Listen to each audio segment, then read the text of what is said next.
Let's see now how we can use CSS's nested rules feature to improve the readability of our CSS. So here we can see in the browser we've got this simple contacts list, and I've just colored these elements so we can see what's going on. If we have a look at the markup for these elements,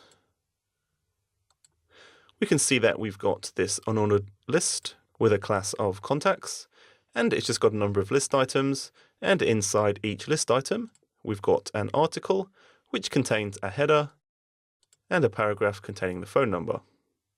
So if we have a look at the styles we've got set up for this list, we can see we've got our contacts class here, and then all of the individual things applied to it. So while we can read through this CSS and infer what the HTML structure that this applies to might look like, it takes a little bit of effort. We can instead use the nested rules feature of CSS to make this more readable. So I'm going to go and replace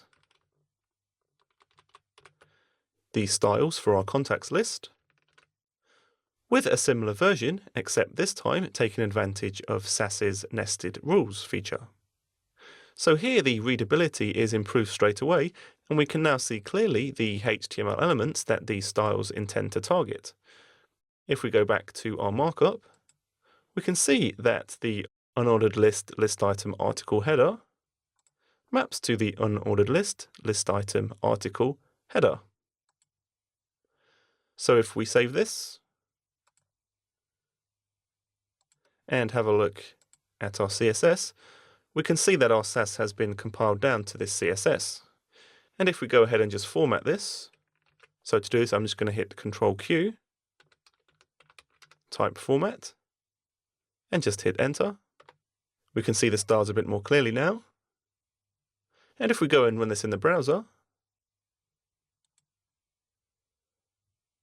we can see that we still get the same styling as we did before.